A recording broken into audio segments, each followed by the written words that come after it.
പോലീസിനെതിരെ മർദ്ദന പരാതിയുമായി CPM നേതാവിന്റെ മകൻ CK സദാശിവന്റെ മകൻ CS പ്രവീണാണ് പോലീസ് അസഭ്യവർഷം നടത്തിയെന്നും മർദ്ദിച്ചെന്നും ആരോപിച്ച് രംഗത്തെത്തിയത്. ആലപ്പുഴ നോർത്ത് സ്റ്റേഷനിലെ ഉദ്യോഗസ്ഥനെതിരെയാണ് പരാതി. ജില്ലാ പോലീസ് മേധാവിക്ക് ഇത് സംബന്ധിച്ച് പരാതി നൽകി. സുധീഷ് ഗോപാൽ ചേരുന്നു. സുധീഷ്, ആഭ്യന്തര വകുപ്പിനെ നോക്കുകുത്തിയാക്കിക്കൊണ്ടുള്ള ചില പോലീസുകാരുടെ തരം താഴ്ന്ന നടപടികളൊക്കെ ഇങ്ങനെ വലിയ വിവാദമായിക്കൊണ്ടിരിക്കുകയാണ്. ഓരോരോ പരാതികളായി ഇങ്ങനെ പൊതുസമൂഹത്തിലേക്ക് എത്തുന്നത്.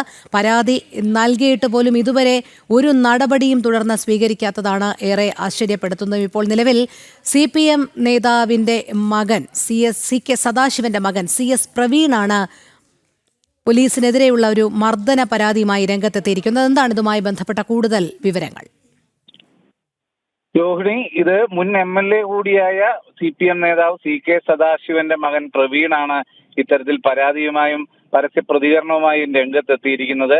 ഇത് സംബന്ധിച്ച് പറയുമ്പോൾ ഏകപക്ഷീയമായി പോലീസ് ഇടപെട്ടു എന്നതാണ് പ്രധാനമായും ഉള്ള പരാതി. ഒരു വാഹനത്തിന്റെ അറ്റകുറ്റപ്പണിയുമായി ബന്ധപ്പെട്ട പരാതിയായിരുന്നു. അതുമായി ബന്ധപ്പെട്ട് വാഹനം ബലപൂർവ്വം തള്ളി നീക്കുന്ന സാഹചര്യം ഉണ്ടായപ്പോൾ ഇത് തമ്മിൽ വാക്കുതർക്കവും മറ്റുമുണ്ടായി. അവിടെ എത്തിയ പോലീസ് അത് മനു എന്ന ഒരു പോലീസ് ഉദ്യോഗസ്ഥനും SI ജേക്കബ്, ഇവർ രണ്ടുപേരും വളരെ അപമര്യാദയായി പെരുമാറുകയും മർദ്ദിക്കുകയും ചെയ്തു എന്ന് കാട്ടിയാണ് ഇപ്പോൾ ജില്ലാ പോലീസ് മേധാവിക്ക് അടക്കം പരാതി നൽകിയിട്ടുള്ളത്. ഈ പരാതി നൽകിയിട്ടും ഒരു തുടർ നടപടിയും ഉണ്ടായിട്ടില്ല. ഇവരുടെ വാഹനം പിടിച്ചെടുത്തിട്ടുണ്ട്. അത് കാട് പിടിച്ച് നശിക്കുകയുള്ളൂ എന്ന തരത്തിലുള്ള ഒരു സമീപനം പോലീസ് സ്വീകരിക്കുന്നു എന്നതാണ് ഇവർ ചൂണ്ടിക്കാട്ടുന്നത്. ഇത് സംബന്ധിച്ച് ഒരു തുടർ നടപടിയും ജില്ലാ പോലീസ് മേധാവിയുടെ ഭാഗത്തു നിന്ന് പോലും ഇതുവരെയും ഉണ്ടായിട്ടില്ല എന്നതാണ് നമുക്ക് അറിയാൻ സാധിക്കുന്നത്. എന്തു തന്നെയായാലും ഒരു CPMന്റെ നേതാവിന് തന്നെ ഇതാണ് സാഹചര്യമെങ്കിൽ ഈ പോലീസിൽ നിന്നും സ്വാഭാവികമായി ഒരു സാധാരണക്കാരന് എങ്ങനെ നീതി ലഭിക്കും എന്ന ഒരു ചോദ്യം തന്നെയാണ് ഉയരുന്നത്.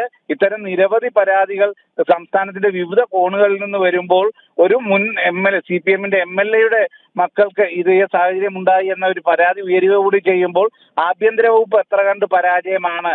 ആഭ്യന്തരം കൈകാര്യം ചെയ്യുന്ന മുഖ്യമന്ത്രിക്ക് പോലും ഇതിൽ കൃത്യമായി സുധീഷ് ഗോപാലാണ് വിവരങ്ങൾ നൽകിയത്.